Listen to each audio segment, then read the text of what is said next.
Aia-Fa'aleava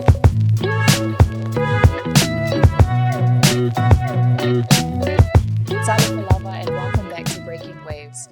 On today's episode, we have a special guest, Dr Agapetos Fa'aleava, who is here to talk to us about her PhD research, One Tatau, Two Worlds. I'd like to welcome on the show Dr Agapetos. How are you? I'm good, thank you. How are you? Good, thank you. Could you please tell us about yourself? Of course. So before I start, I'd like to acknowledge that I am zooming in from the sacred country of the Toropo and Yagra people. I am here from Mianjin, and I also am living in the Great Murray State, or also known as Queensland. And I also like to acknowledge that these are the lands that have not been ceded. Their sovereignty has never been ceded on this land. And I will always have and always will be standing with our First Nations people. My name is Agapetos Aia-Fa'aleava, and I'm from Samoa, and I'm also a filmmaker and a researcher. I also am from the islands of Nufuali'i and Vaiusu, but I also have family in Lango and Sava'i, as well as Manua and Mota'a. I'm the type of person who likes to keep to themselves sometimes, but the Malu is one of those topics that I love to talk about because there's so much knowledge behind our traditional tattoos, and also there's a lot that we can share about it. For those who don't know me really well, I love my tequila. So anybody who's up for a tequila shop, I'm your girl. You call me and I'll be there. That's us when you come to Auckland. 100%. So you'll find a lot of tequila, different types of tequila in my in my pantry, but you also find a lot of home brewed wine and ports as well. So that's my collection. If anybody wants to share. I love that. I'm a wine girl, so I think we have a lot in common already. Already? Yes, girl. Yeah. What villages are you from in Samoa? I'm from Nufuali'i. That's where my mom's from, and Vaiusu is my dad's. But then we also have family in Manua, as well as Mota'a and Lango and Sava'i. Nice. And were you born and raised in Samoa, or? So I was born and raised in Samoa. I was educated in Samoa, but then my dad got a calling to finish off his bachelor degree in divinities, theology in Fiji. So we moved to Fiji from Malu Theological College to Fiji, and that is where we spent most of our time there when we were younger. My sister was also born there, and then from there we moved back to Samoa and then New Zealand, and now we're here in Brisbane, in Mianjin. Amazing. Well, thank you for coming on to Breaking Waves. I really appreciate your time to come and share with us your knowledge and some of your research that you have done. Why did you decide to choose the Malu as your PhD thesis topic? I chose it because I chose the Malu as my topic because I did it in my master's, but I was looking at the urbanization of our Samoan women who wear the Malu in Brisbane. So I was looking at their cultural responsibilities versus their roles in the dominant culture or out in societies, and the differences or the balances that they found themselves in navigating both sides of their culture and their identity. But then from that, I realized that there were non-Samoans with the Malu and the criticism around it. And I was like, oh my gosh, this is really interesting. So I looked further into it. And then I found out they were whawhawhinia with the Malu. And I was like, yes. And then I got so into it, like there was no one doing it. And I was like, oh. And then I found out that there were women who wore the Samoan pea, the male pea. And then I was hooked. Yeah, then I was hooked. And I'm still hooked. And yeah, that's it. That was the whole reason, was curiosity. Oh no, not curiosity. Curious mind. Yeah, curious mind. Led me there. So, thank you. I'm going to ask you, because you've done the research, is it right for, a Samoan, is it culturally appropriate for a non-Samoan woman to get a Malu? Yes, it is. If we're going to talk about tautua, then we also look at how they tautuaed our country, our village, our families, or their families, and also their own family that they created, not only the in-laws, but also their own primary family that brought them up. So I believe that they do have the right to the Malu. And the reason why I say this is because if you look at their services in our community, they've done so much for us. But the differences between us privileged Samoans versus our non-Samoan women is that they fight 10 times harder than we do to be recognized in our culture. Whereas we're the opposite. We fight 10 times harder to be accepted into the white spaces and into that dominant space, and like what you said in your podcast, we fight upwards and we fight sideways. And it's the same experience, similar experiences to what they have. And what we also forget to see is that they are the carriers of the next generation, of Samoans. They might not be full Samoans in our eyes, but they're still Samoans. And they might not be the same shade of brown that we are, but they're still Samoans. So to me, I personally believe that non-Samoans who are married into the culture should wear the tatau, whether it's the pe'a or the malu, because that's the definition of service. It may not be the same as us Samoans, but it's still service.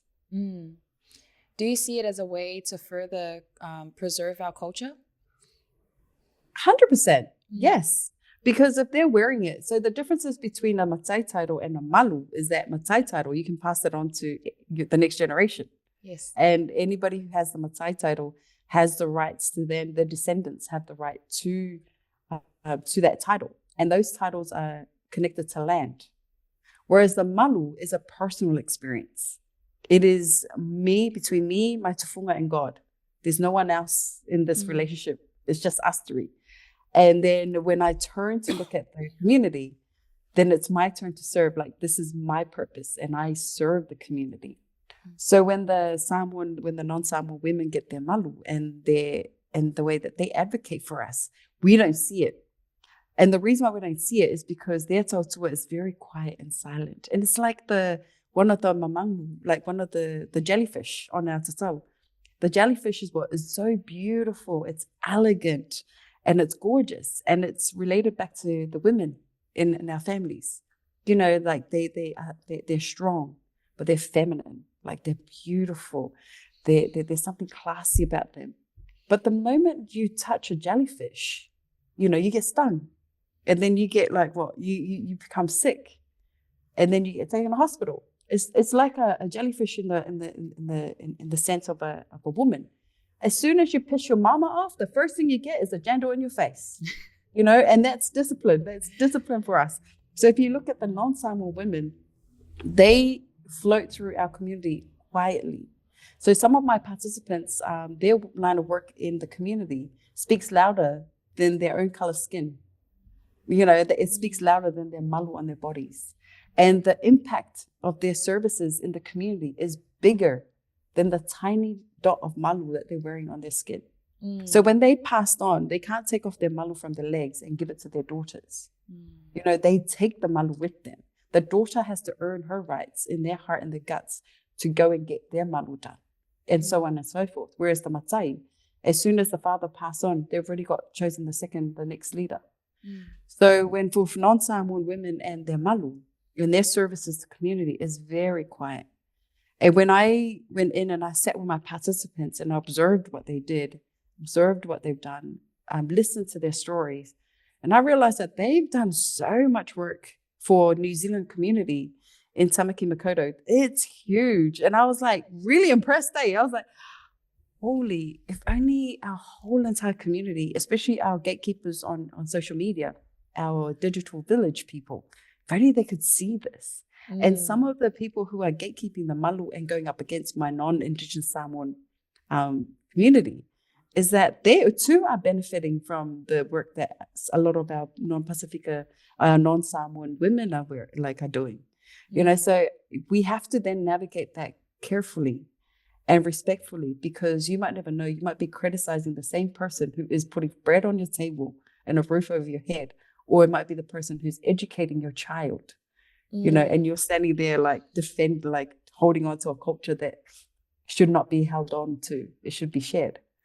So that was one of the interesting things that I loved about my research that I found. Yeah. I'd like your personal opinion on this. Why do you think people have that mindset that, the malu should only be with Samoan blood? To be honest, I have no idea why we are so safeguarded about this kind of issue and this kind of of why we're gatekeepers of this. I think it's a personal journey, and it's to each their own. And I think we're always stuck on that one saying, and I was stuck on that saying myself. It's like, you know, tattoo your mouth or learn your language before you serve. But what that means is actually reverse psychology. It's like, as soon as you want to learn your culture, you go and get your malu done. You go and get your tattoo done. And then you come and learn your culture. That's how you learn. That's how you acquire the knowledge we need to lead our people to the next phase of our culture, like moving on, be progressive. But what we fail also to understand is that we're fearful of what we can do. We are so fearful of the knowledge that we have. We're fearful of who we are and where we come from, that we're so scared that if we let it go, it's not going to come back. If we let it go, it's going to come back. It's going to be 10 times better. It's going to be better than what you think or imagined. And with the Tatau, we should start sharing. And the Tatau itself was shared longer than we were ever, before we even existed. And in history and research, when I was reading through all these other research that I found, was that the first person to actually get a full pe'a was in the 1800s, the late 1800s. And it was a prince from England. Interesting. Yeah, I know. And then I was like, I was like, Could you tell us more about that? And then I'm like, why are we so safeguarding something that was already given to foreigners when colonization first started? You know, no, why are we so safeguarded about it?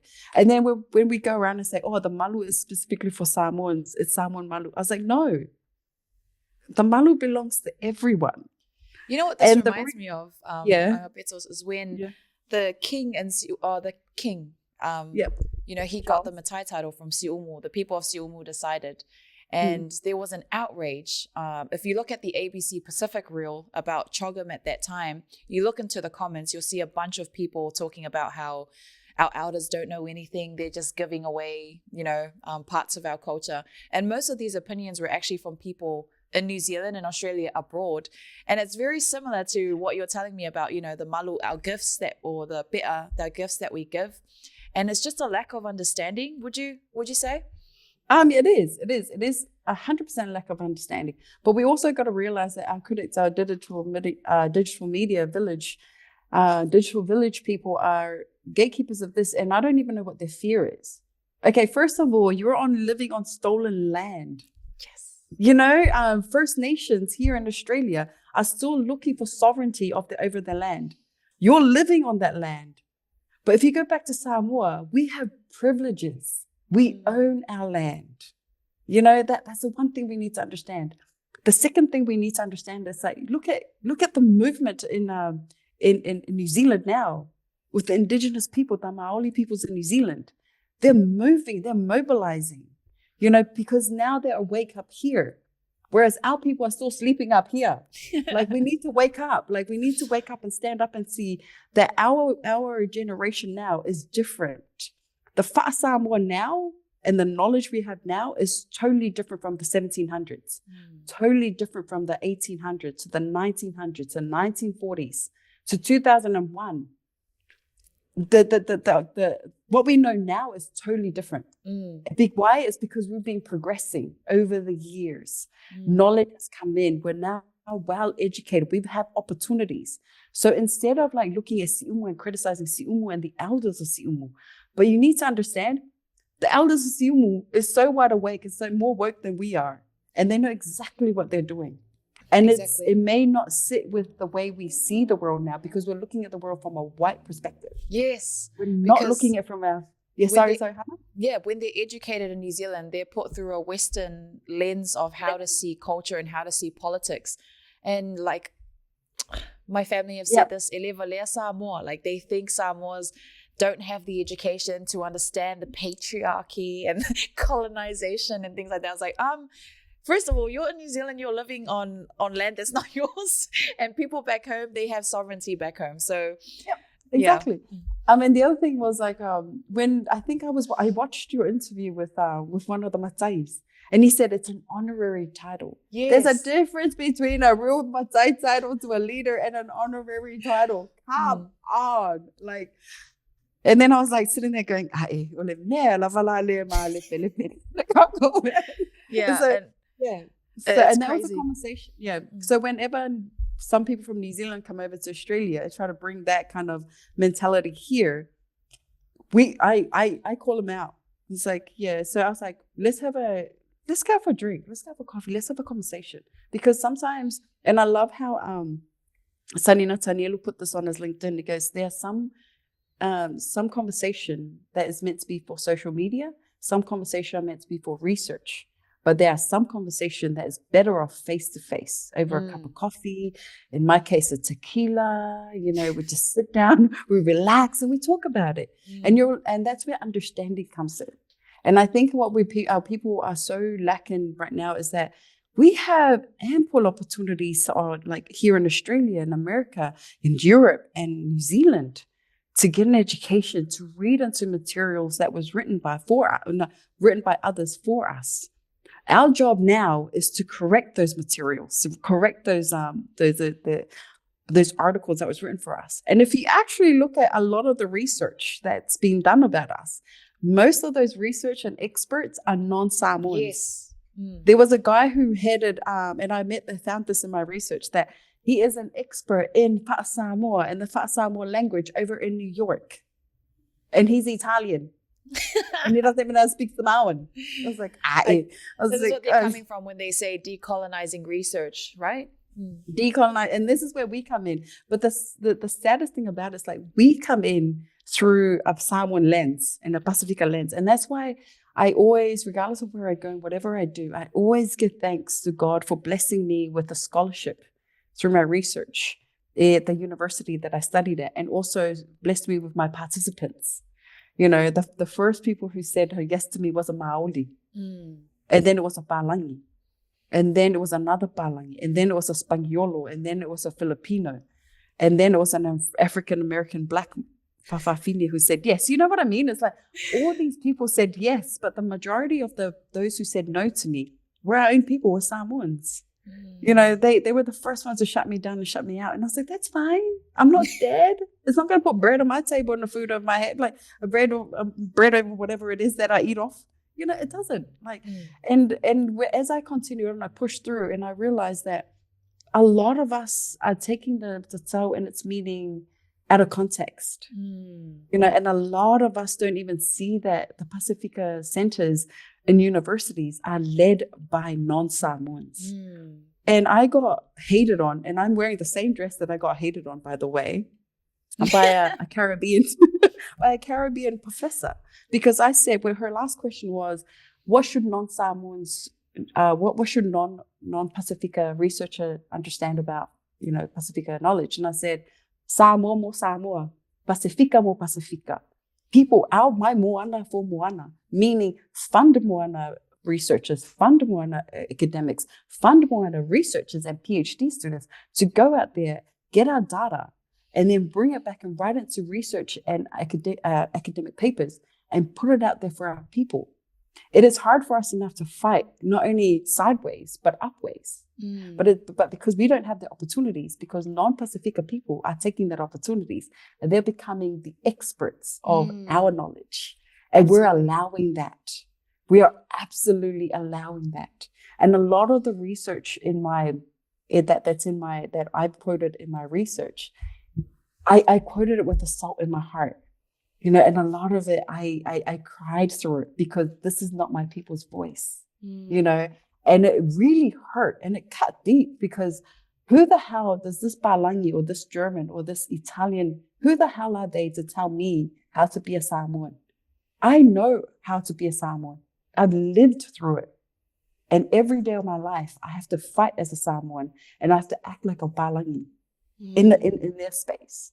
So I can and I'm in a perfect position to navigate both spaces because I'm fluent in their culture, but they're not fluent in my culture. So I can play their game, but they cannot play my game. And so after I said all this, and 2 weeks later, little auntie was already into Malu extracting and raping our people from their, like raping their data and putting it into research. And I'm like, sis, cereal. Yeah. Doctor, you're doing too much. Calm down. And then, and I also said this, it's like, what our gatekeepers don't understand is that these are the non-Samoans who are coming, extracting our titles. And there's research done also by, that's coming out of AUT. And there's articles about this, is that we can research ourselves because we do have the mind, the capability to talk about ourselves, but no one is stepping up. And that's really hard to encourage our people to do. And I'm hoping that the next generation, like your generation onwards, will be able to step up and do this and add value, add value into our spaces. Yeah. What is really sad is that we're sitting here as academics trying to get all these funding to help me navigate the space, but all these other fellows are like they're getting professorships, they're getting promotions, they're getting funded, they're getting awards, they're getting publications out, they're going to conferences, they're getting all this that belongs to us because it's our data, it's our research. So what we don't understand right now is that we're not only being colonized by our culture, like our culture's being colonized, but our knowledge of who we are, of living, being, and knowing is also currently being colonized by non-Samoan people. Until we start waking up and seeing that, we will continuously be this walking around in circles, chasing the same data and the same thing over and over and over again. And then we pass it on. What we need to do is open our minds, read, look into our culture, make sure our children go to uni, make sure our children are doing research, encourage that, and let them push that boundary, push back. I know I'm like now advocating for us now. Yeah. I should be beating the street. I'm here to push back. Yeah. What do we want? I totally understand where you're coming from. And I think a lot of times when, youth go into tertiary education and university, they're often taught the problem is, colonization, the patriarchy, and the solutions that they're offered through their studies is also palangi. It's a palangi lens. It's like whatever agenda that might be, whether it be white feminism or left-leaning ideas, is like, they have this lens of how to solve problems. But I'm glad you're saying that because you see the wealth of solutions from a cultural lens, and that hasn't been explored. Like you said, there needs to be more exploration by our own people to do that type of research, so that we can tell our own research about ourselves instead of other people doing it. Because we're the experts. Yes, exactly. We're experts, and we should be sitting in spaces and places that are decision making. Like we should be making decisions now. We should not be going back and asking a white person to sign off our funding paper. We should not be going around asking an Italian or a German or someone who is non-Pacifica to sign our funding paper to give us a yes. We should be saying yes to all this. So, and I love how you touched on white feminism, because that came up in my research. And I was questioned as to what is feminism in the Pacifica lens. And I was like, we don't have that kind of thing in our lens. I've never come across it, and we don't even see it as that. You speak Samoan, don't you, Hana? Yes. Yep. So what's she in Samoan? Oh, man, you put me on the spot. Exactly. Yeah, but what is she in Samoan? I don't know. Exactly. And what is he in Samoan? I don't know. No way. You don't know way. Because our language tells us who we are. We're more inclusive of people than the English language, because it's very individualistic. Whereas us, even in Maoli does not have a he or she. That is crazy. We don't have a he. Even gender, like that whole. No, that's why we don't have gender, like feminism studies, because we don't know what it is. We don't even know the terminology for it. Yeah.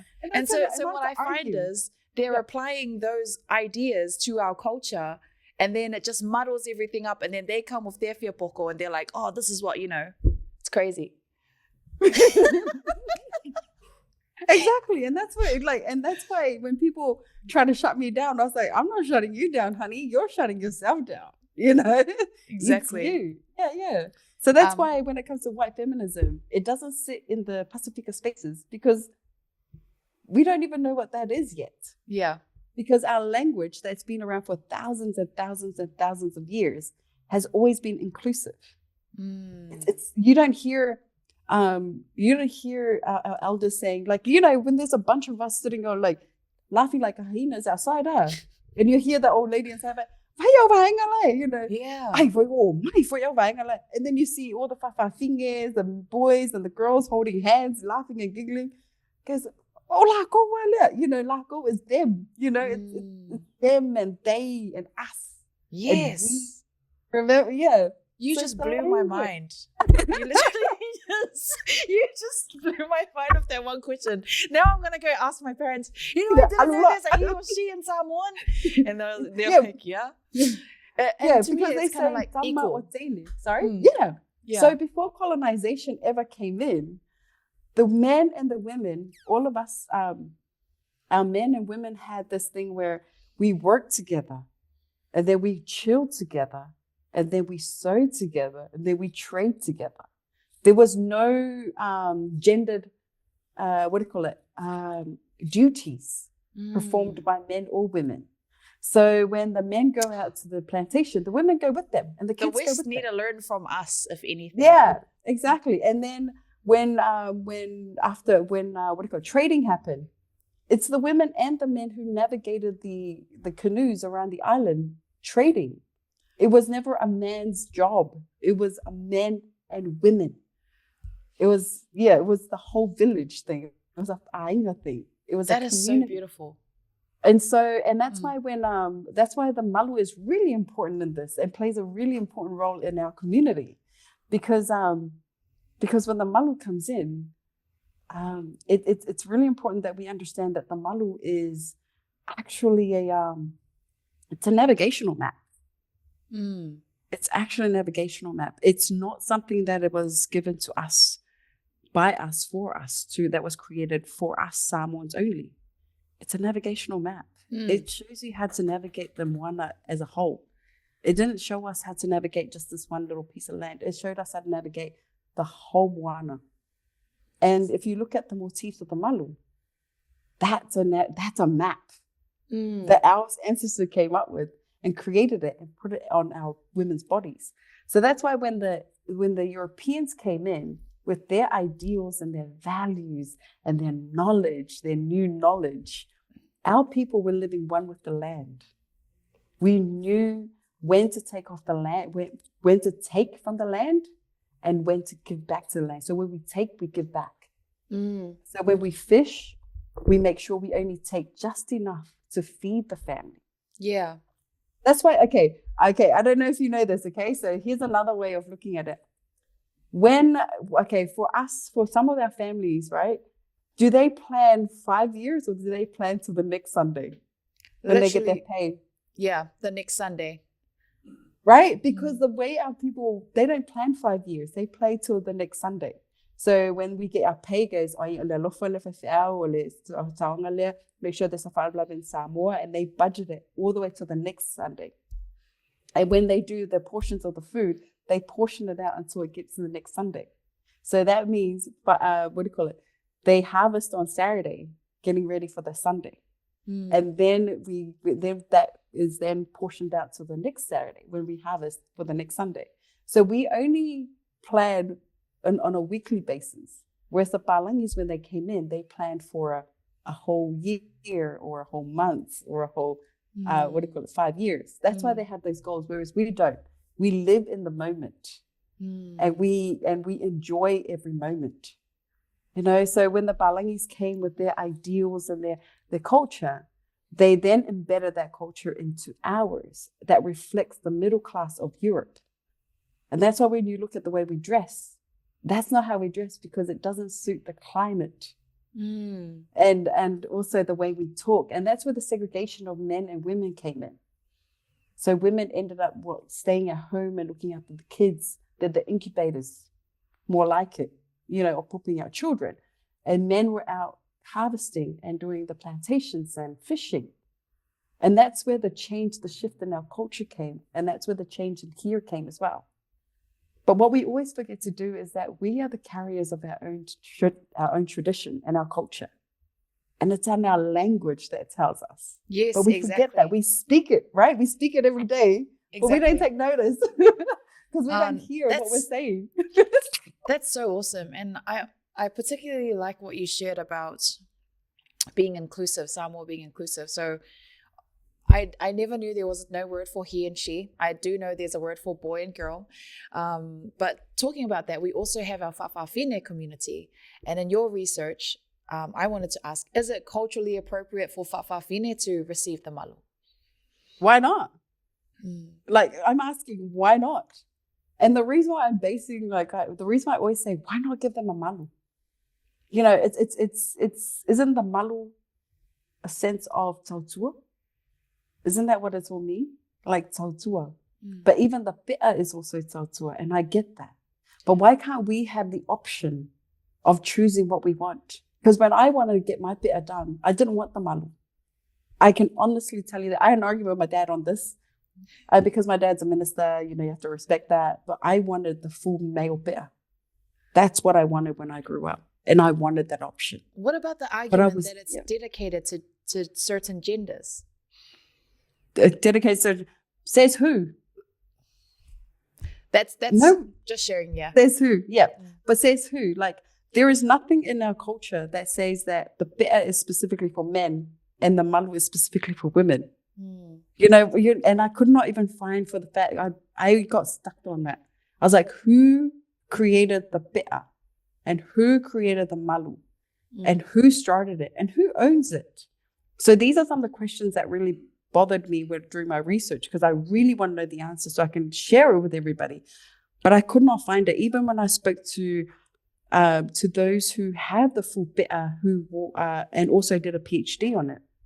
You know, I've also asked around. I've asked even my own family and also older generations, but nobody knows where the pi'a, even the sulapes the suas don't even know where the pi'a started. And I spoke to some of those sulapes, and they always go back to the sisters, Taima and Tilafainga.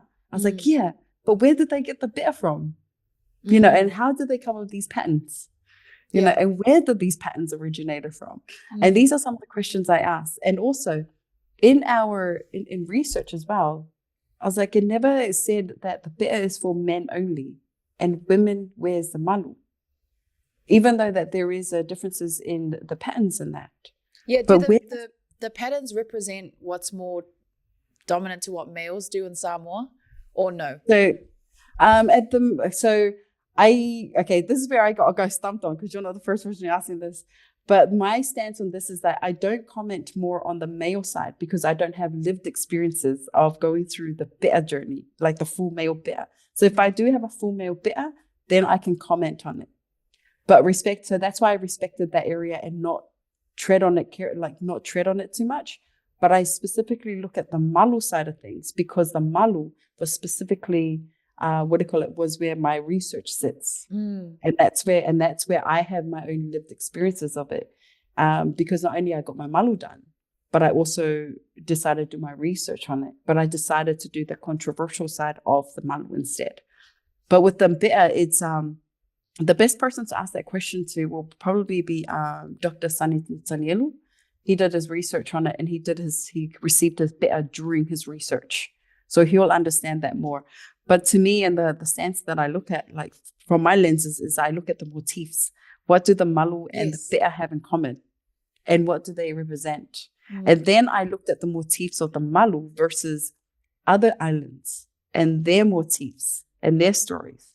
And what do we all have in common that makes the malu more accessible to everybody, not just Samoans? And with the pi'a, I was looking at more of, what is it about the pi'a that we have that the malu has? And what is it about the pi'a that the other islands have? You know, so that's why I was treating that really carefully, because of the sense of my positionality. You know, like if I overstep and then started commenting on a pi'a that's worn by men who's gone through that pain, then I'm wasoli leva kind of thing, you know, and that's where it gets really gray in the area. But when it comes to the the other way, like when the men comments about us women and our malu, then it's that as their solio deva. But if you look at the research and everything else, men have been writing about women tattoos for years and generations. And they speak about our body and romanticize our bodies. Like we're like some sort of a sex object from Europe somewhere. It's like, no, we're just Samoans. And then when it comes to fa'afine, whether they should wear the malu or not, I believe they should. And the reason why I say this is because they have the privileges of living in two worlds, the feminine side as well as the male side. And the reason why I say this is because we're so quick to call for fa'afine to sew our dresses, to clean the house, to keep things tidy and clean, to do all the feminine chores as well as the men's chores. And sometimes vice versa. Sometimes our brothers step up and do that too. But it's predominantly the fa'afine who carried a lot of the weight in our societies, especially when families with no females in it. So why can't they have the options of having a malu?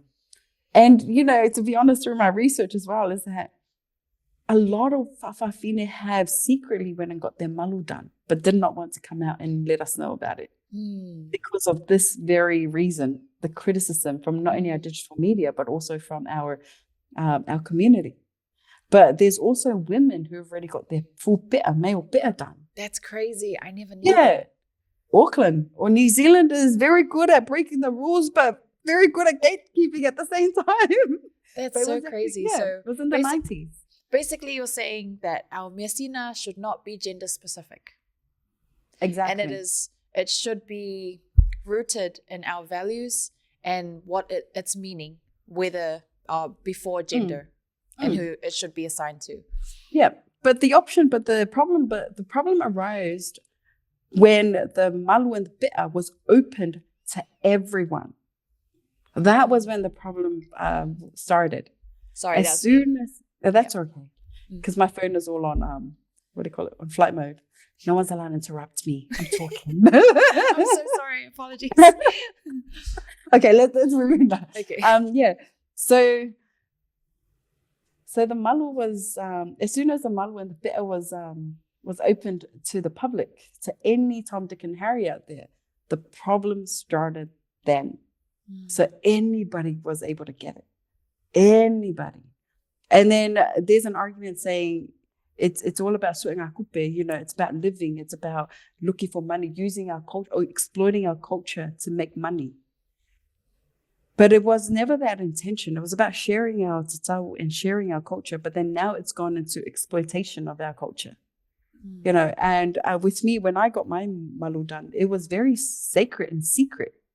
You know, it was the sacred place where I was with just me, my mum, my dad, that's funga, his tulafale, his speaking, his orator, as well as our orator. That was it. You know, that's how sacred it was. There was no cameras. But mind you, during that time, there was no social media at that time. So it was one of those sacred moments in time where I only took photos and videos of it in my head. You know, and the only way I can reimagine that day is through animation, to retell that story through animation and telling somebody how it was like, and then navigate that space of going through those emotions again, and then sharing it through like that kind of format animation. But it's supposed to. But the malu and the tatau itself, it's actually a village thing. It was huge, and it was a village affair. But now it's like, and it still is, which is still carried on till now with changes, obviously. But with this fa'afine getting a malu or a pita having that choice of the two, I reckon we all should. As soon as you open up everything. Let's be inclusive. Let's break the rules a bit more. Let's be creative. Like, if we're gonna be this creative, let's just go all out. But if we're gonna like start calling each other out, yeah, exactly. Come on, man. And I mean, it's happening in real time. And talking about rules, you know, a lot of Samoan women now are openly revealing their malus. That's a rule. That it must be, which people argue that rule came with Christianity, and it wasn't something that was traditionally or before pre-colonial practice. What are your thoughts about that? The malu is part of our lae Samoa, so we can walk around naked, but naked with show off our malu and just wear a ula, and a layover, and then the headpiece, and that's still considered as clothing. So we're fully clothed, and that was appropriate for our people because one is climate, and two, the malu is a sense, our be'a is a way of revealing that we have heart. It's the toa in us, it's that warrior person in us, and showing off the malu is also part of the culture. You're supposed to show it off. You're not supposed to hide it. But the reason why there's specific malu that was supposed to be hidden is from those other women who wore the malu, but they carried a secret in their tatau. That's the one that's hidden. So that's why I said, remember earlier when I said it's a navigational map? So the only one, the malu that was hidden, is the navigational map malu. And the reason why she hid it was because, and Sani Natanielu speaks about this heavily, so I'm going to touch on it lightly, but then if you want to know more, go to Dr. Sani Natanielu. And the reason why it was hidden was because her malu has got this one piece of information on it that's only secret to the village, to that village that she's from. And the reason why she's also hiding it is because that secret is a fishing spot where all the sacred fishes that the Matais want or the people really want, that's where it's hidden. So hers is hidden. And whenever they're in the sea, in the ocean, this va'a, she sits in the va'a with the boys and she navigates the va'a with them. She works with them. But one of her jobs too is to count the waves, count the sea. So this is me quoting Sunny right now, like summarize it in a very horrible way. See these animals, you see the birds, and then she'll know exactly where to go. But she also helps out. And I love the way that he also explains that when the storm comes and hits the va'a, it falls apart. And then once it falls apart, when the storm comes down, all you can see is like you'll see people in the va'a pulling because it's part of va'a is stuck onto it's also tied into the main body. So each part is a floating.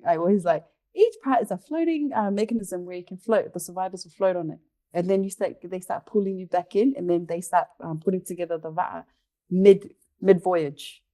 So it's a yes and a no. But at the moment, we're no longer wearing the secrets of our fishing people because of climate change and the balangis and their technology just murdered our fish. Yeah. Please stop. Please stop. But the greatest thing about our people is that we knew how to live one with the environment. It's an idea that's too foreign for white people to understand. Yeah. And even up to now, it's still foreign to them.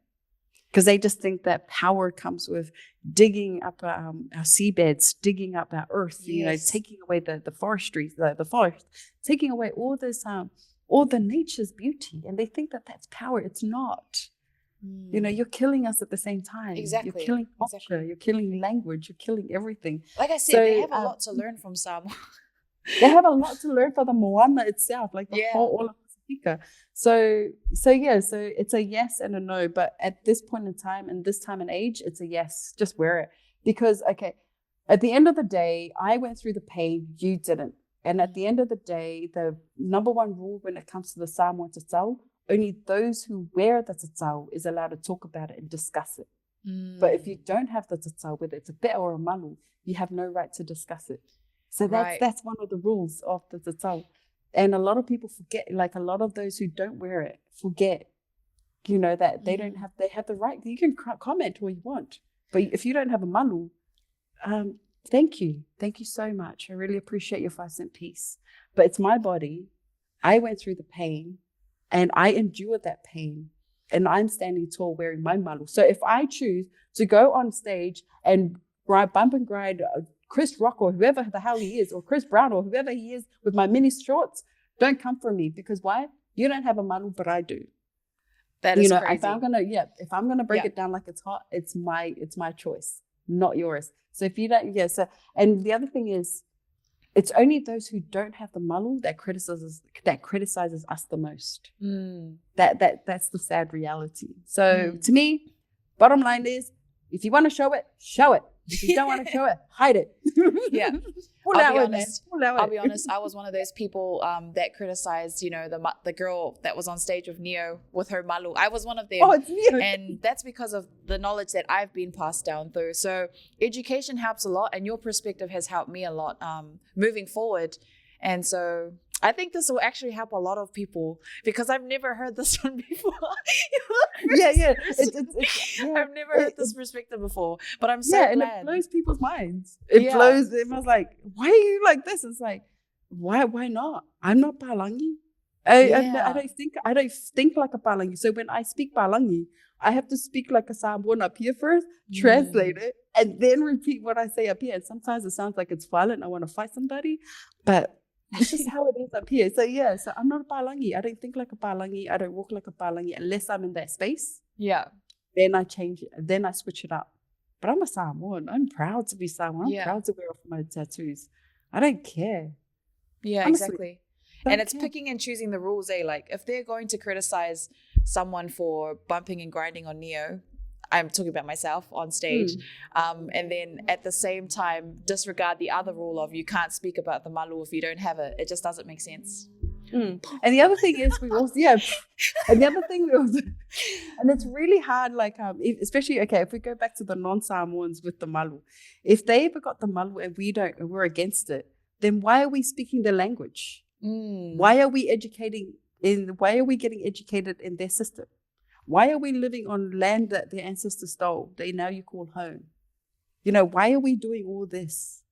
So if we don't agree with non-Samoans wearing the malu and like all our Samoan people bumping and grinding on the dance floor, then you need to ask yourself your positionality and where you are. And do you have the right and the privilege to be there?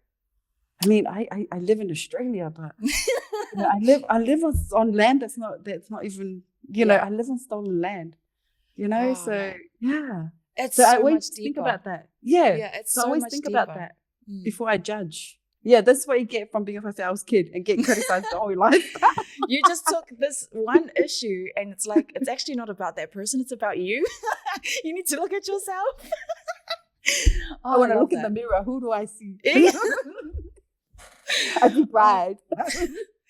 Thank you so much for sharing that. I've learned so much in these 40 minutes, and I wanted to divert into another question. There was a post Tyler made about, did you see the Tongan Malu debacle thing that was going online? So someone made a Tongan Malu, and Tyler had made a post saying that the Malu is very unique and specific to Samoa itself. There's no such thing as a Tonga Malu or Fijian Malu or anyone in the moana with the Malu. It's specific to Samoa.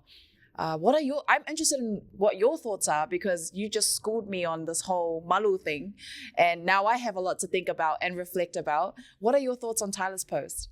Okay, before I get onto it, now you can go get your Malu done. If you don't have one, you can go. I'll be right behind you. I'm here for you, girl. I'm here for it.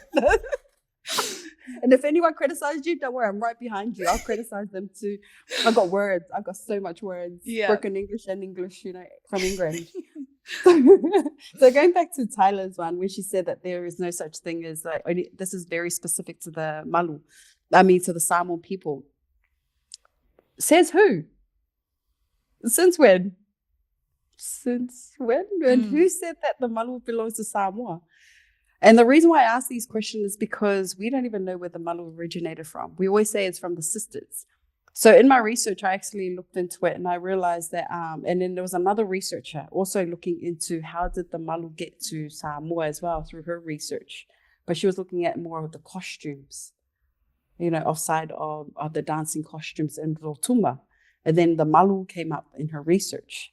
So her and I were having this discussion, and one of her stances, it came from Rotuma, which to me actually makes sense. And the reason why it makes sense to me is because the tattooists in Fiji, especially Rotuma, and all of Fiji, obviously, and PNG, and all of these other Pacifica islands are all women. Women were master tattooists in those islands. And when our people, Samoan people, traveled from Samoa to Tonga to Fiji to Tahiti to in New Zealand, even to Hawaii, women go along with these journeys because they're also part of the crew. And through that, we take our Tatau tools with us and we share knowledge when we get to those islands. And I remember reading one of Captain Cook's diaries when he said he only took one translator because that translator can speak the same language throughout all of Pacifica. So that means we were all one people. We're just one huge family that was just spread out all over the Pacifica. That was it. So if you go to Tahiti was speaking the same language as me. So when I go to Vanuatu, they were speaking the same language as me. Kiribati, anywhere. So these names such as Polynesia, Micronesia, Melanesia, Samoa, Vanuatu, Hawaii, all these names are, even though it's indigenous to us, but some of it, the boundaries that was put on us by the colonizers that benefited them, but it segregated us. And that segregation turned into now, this is mine, that's yours. And that's a colonial way of thinking. Remember when we go back to language, how inclusive we are? Yes. Yeah. So as soon as that boundary came on, we said, this is ours, that's yours. You can't take what is ours, what is yours. But remember, before colonization, we were navigating the space. And I remember I spoke to this one, I was talking to this one artist, Angela Titia. Oh, wow. I don't know what, she is amazing woman. And she said that she went to Tahiti and she went to this ancient marae in Tahiti. And the story is, and this ancient marae is still there up till now. And it's in one of the islands. I can't remember what it is. And that's where all of our ancestors from all over the Pacific used to go once a year there. And when they go there, they congregate there because of religious belief. It's religion. So we had our own beliefs. And in there, we shared knowledge. We've shared food. We shared everything. That's including the Tatau. Oh my God. Look at that. So people were tattooing. We were tattooing each other. We were sharing stories and tattooing each other. So therefore, the Malu doesn't belong just to Samoa. It belongs to all of us because we're one big family. And the reason why I also say this, and I put this out there for anyone to challenge, is that look at the motifs on our Tatau. So look at it. Look at our motifs. We all share similar motifs with other islands. We share similar stories about our motifs with other islands. And if you see it, our motifs is based on nature. So navigation gave us that the tools and opportunities to share our stories with one another. That's why I always believe that the Malu does not belong to us. It belongs to all of us Pacifica, whether you're Tongan, you're Fijian, you're Maoli, or whatever. Wear it, but wear it with pride. Then it comes to where but the thing that really that made me question her, Tyler's Tatau, was when she said that, look at the elders for wisdom. If she is calling us out to look at the elders, then she should be one of the people we need to look at, because she is a practitioner. She's the second female in the world to carry the Tatau that is allowed to do the Tatau. Because the first one is Angela Bolson, who is a Palangi, a white Palangi, no lineage to Samoa, and she lives in America. And even all the Americans are looking at her with eyebrows raised, but that's their problem. That's nothing to do with us Australians. That's American thing. I'm just saying. Okay. And then, and I also understand that I'm going against the darling of Tatau in New Zealand. And I do understand that I'm going against the Goliath of our Tatau tradition or our culture in Samoa as well. But if she's going to call that out, then we need to go back to her and she needs to communicate to us in Samoan. In the Samoan language. But we don't have the privileges. Like people like me don't have the privileges to walk in the Palangi space because I'm not white. But I do have the privilege to walk in the brown space because I'm Samoan. So, but she has that privilege. She walks those two worlds. She has the privilege to be white whenever she wants and brown whenever she can be. But how can somebody who doesn't understand our culture and our language, doesn't speak our language fluently, call out for all of us to go and look at our wisdoms, our elders' wisdom, when yet she is one of those who we need to go to, and to communicate that with us. The other thing I also need to call out is the fact that it's about when she was saying that we need to be clear of and understand that there is no such thing as a Kokalan Malu or whatever Malu or Tongan Malu. I disagree with that too, because pre-colonial stuff. we don't know the truths to it. So for a person to say that is, it's a strong stance. It's like a very strong stance. Be all of truth. Yeah, and the other thing is, if the taunts, then it goes back to what, and I am going to quote Sunny on this one. It goes back to affordability and being cheap. So then it comes down to the tufunga and the sisters who actually got the tatau. The tonga sister could have just got a malu, like a proper malu, and that can be a tongan malu. You know what I mean? It's like she could have just stuck to that, but now it's like, but whatever choices that they made, that's between, like I said earlier, that's between her, the sisters, the tufunga, and God. Everybody else, mind our own business. That's not our body. That's not our money. That's not what we did. Okay. But to me, it's always about affordability. And then when I was watching Aia-Fa'aleava's stance on it in the Samoa Observer, I turned around and I said, but this problem stemmed from him, from his family. They're the ones that opened up the tatau to begin with. Yeah. And now it's uncontrollable because we cannot control cultural appropriation. Cultural appropriation is when someone comes and takes your culture and your knowledge and what you know, and then make money out of it, exploit it, make money out of it, and calling it their original art. And I remember I watched one of the documentaries when one of the Balangis, I think he's Irish, he turned around in the middle of Pacifica, and he turned around and he said, and he does all the Samoan patterns, all the Pacifica patterns, the Maoli, the Samoans, and some of from all over the Moana. He does that in his tattoos. And he said, if no one out there comes up and talks to me and talks to me properly about what I'm doing, then we don't have a conversation. Then I have the right to this. And that's where we really need to draw the line. But it's hard to draw the line on that because internet is fast. We can say this now, put it up today, and then tomorrow when I wake up, before I even hit the front door, like Europe and all, they have already seen it. Like the other side of the world, even the aliens have already seen it. Like, because I'm sure they're looking down on us. They're in the water now. They're down in the seas. They're like, I think they're fighting again. Let's go somewhere else. Let's skip that side. Let's go to the other planet. Yeah. And it's funny because if she's gonna call us out, then she's already put herself in that position, called herself out. So it's really hard for me then to call, like that's like how we were raised. We're always raised like Samoa, and we always got told like it's really hard, especially from a Pacifica, from a Samoan lens. So to call her out, it's like I'm disrespecting that space. I'm sullying that bar. But she also needs to understand that we are, as Samoan people, we need to start instigating conversation that promotes peace, humility, understanding. But when she said that it was based on research, I was like, yeah, but research at the moment is written by non-Samoan people. How could we base any of our knowledge on research when when I was writing my thesis, right? And I said, no, in my culture, oratory is how we share knowledge. And we only share sacred knowledge, but we don't share secret knowledge. We can't do that. Secret knowledge dies with us, but it's passed on to our own bloodline. So we don't do that. But when we share sacred knowledge, we share it in a more respectful manner. And there's always a protocol that we follow. And what we need to understand also is that everything that I said was only taken as face value, but it wasn't taken as it was traditional indigenous knowledge, that it was truth, and that it was facts. It was just like face value.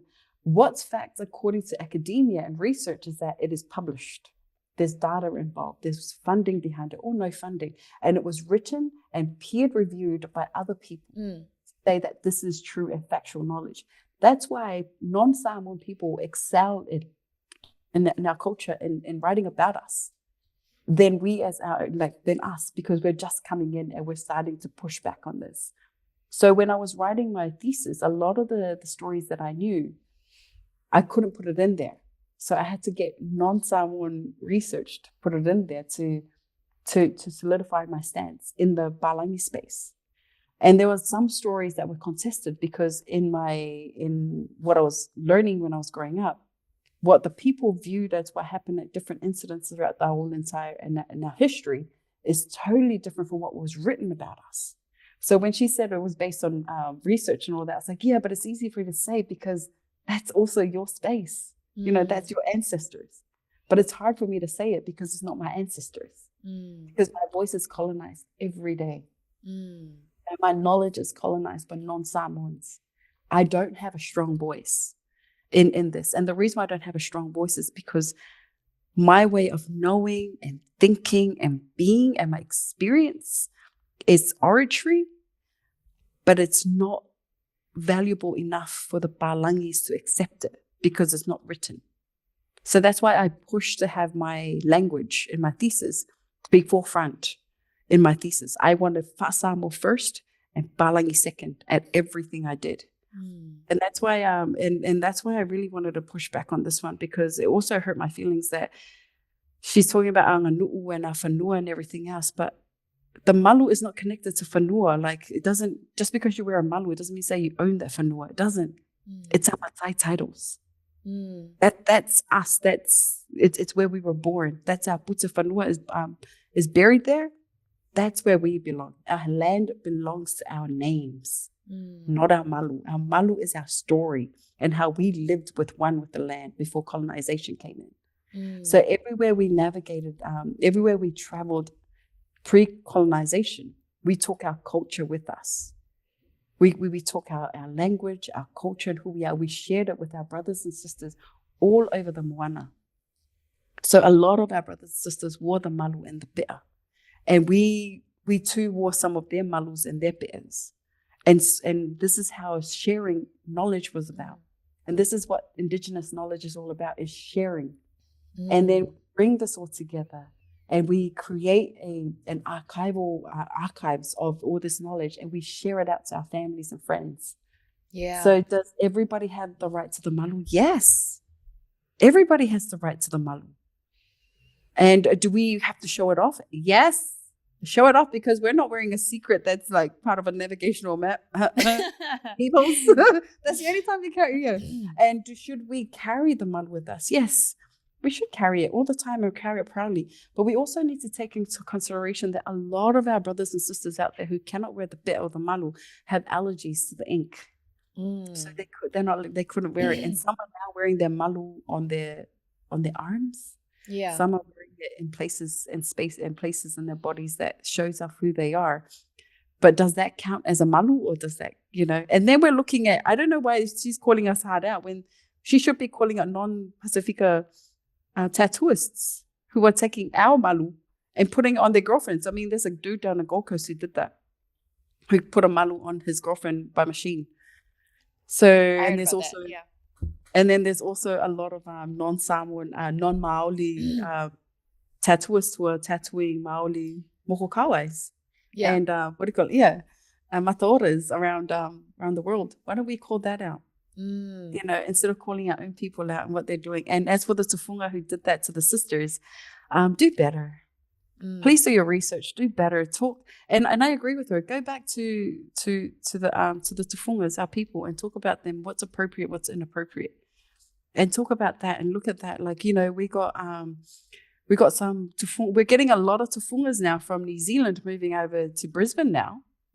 So now, like, a lot of Brisbane are getting all their tattoos done. Families are getting their malus and peas done because now the knowledge is coming out of New Zealand and it's coming into Australia, and that's a beautiful thing that's happening here. So if he's a bit confused, if he's from Australia, we got, like, I can show you where they live. Like, come on, let's go. Like, I can show you where all the Tufukatas is in here in Queensland. Yeah, all the Murrays. Yeah, I can show you. But let's do better. Let's do better. Yeah. The one thing I really appreciate about your perspective on this whole topic is the value of sharing and being open and being inclusive, because we talk about it all the time. But when it comes to applying it with things that are valuable to us, that actually mean something to us, it's how we make our bread and butter. And when it comes time to act on being sharing and caring, that's a whole different story. And also goes to show how thirsty people are for cultural knowledge, because Tyler's post went off. Like, a lot of people were sharing it. I think over 3,000 to 4,000 likes at the moment. So there's a huge thirst for knowledge. And I'm so interested to see perspectives like yours grow and have more more presence online, because a lot of people, a lot of youth, I will say, they only go from what they see on their screens, scrolling. So I'm so happy that we've had this conversation. Yeah, but I think what we lack as well is fact checking. Yeah, that's the biggest thing that we lack as well, especially in the digital spaces and all that digital media that's going on, is fact space checking. And I had to check my facts really hard. Oh my gosh. Did you know that there is some in the Mayans back in the, I only found a little bit of it, but I couldn't go any far, but in the Mayans, and yeah, that's the culture, the Mayan culture. Yeah. There's a tattoo that's so similar to the malu, the design that we have now, right now, that's similar to and only high chiefs' wives wear it. And when I found that, I was like, oh, and then I couldn't find any more facts out of it. That was the only thing I found, and I couldn't put it in my thesis because I couldn't back that up even more. And I was like, oh, this is amazing, because there is a belief that we originate from the South America. Yes. And one of my participants is a Mayan. Like she's Guatemalian, but she's got Mayan family bloodline. Yeah.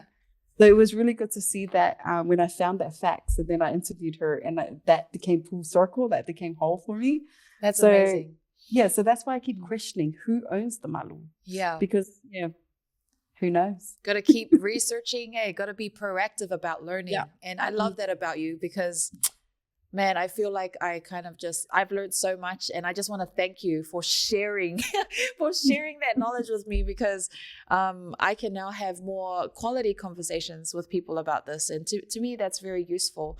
Yeah. And you have a documentary releasing. Would you like to talk about that for a bit before we wrap up? Of course. So my documentary is called Once a Tale, Two Worlds. It's part of the Pacifica Film Festival right now. And it's made its way around Sydney and PNG, and now it's heading into Canberra right now. So I'm not sure where it's going to go from there. I've also submitted my my documentary to a few other film festivals. And it's based on my research. That's my data collection, and that's my finding. And if you actually do watch it, you'll realize that I didn't edit it as how we all know what documentary is like. Like we have all these cool stuff and all that. No, I actually went straight into it. And the reason why I chose to edit the way it is now is because I wanted these women that are my participants, critics, to look at them in the face and listen to their story, and forcing the audience to sit and listen. And the reason why I'm forcing the audience to sit and listen is because they might learn something out of it. They might feel some empathy and sympathy for them, and also see the wonders in which I saw when I was in their presence, and also to understand their stories and why they decided to get the malu done. And I hope that that I can bring it to Auckland soon. And if I do, just be kind when you do ask questions, and also enjoy it. Like, enjoy the stories that we tell. Hey, and also I enjoyed what you said about the way you do documentary style. You're just forcing people to listen to this person, because, Western ways of creating stories is always about romanticizing things and making it look cool. So I really enjoy that about you. You kind of put it through a Samoan lens. Sit down, confront. And here in Brisbane, they loved it. They were like, "Can you put together a podcast?" It's like, I don't even know what a podcast is. I don't know how to spell it. I'm avoiding it. If you do want to start one, let me know. I will let you know. But I don't know. I think it's more of, if we don't change, if we don't change the way we view stories and be confronting about it and be controversial, don't be afraid to not follow the crowd. That's why we choose not to follow the crowd all the time. When people were like, open up Facebook and say, what for? When am I going to get out of Facebook?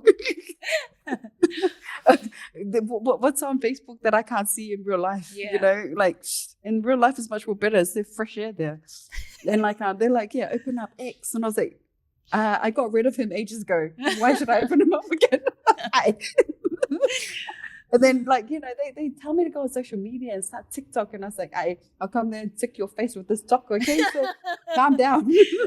Yeah. So I don't have a strong social media presence, because the conversation that I have face to face is how I edit my films. So, and if people don't like it, then it's a new style that I'm doing, and I'm going to keep doing it, and I'm not going to follow the crowd in editing. Love that. I'm not. Thank I you. love that. That's awesome. And I can't wait for it to come out. Hopefully you can send me an invite. I know we've just met, but I'd love to come to that viewing to see it because I'm interested in your style. Definitely, 100% defs. Oh, no, but thank you so much, Dr. Agapetos, for coming onto our show. I've learned so much. I'm so glad that we had this conversation. And when you come, let's catch up. And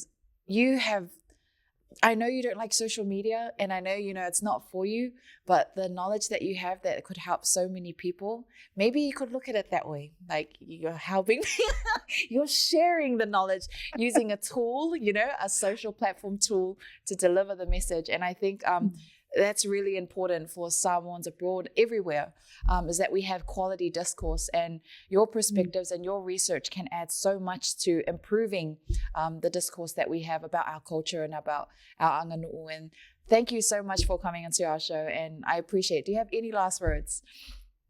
Just be kind to each other. Just be nice and be kind to each other. Be open about what's happening now. And whatever the culture that we have now, this is our culture. Very soon we're going to be like, what? Foreign food. And then in 10 years or maybe 20 years time, the aliens will be wearing our malu and we're not here to defend it. So just be kind. Be gentle to each other. If the world starts wearing our malu, is that a successful form of colonization? Yes. We have officially colonized our world with our malu. And that's what I said. I was like, look, if non-Samoans are wearing our malu and Papafingers are wearing our malu and all these non-Pacifica are like copying us, there's a movement. We're colonizing people now. Let's go. Matai, breaking waves.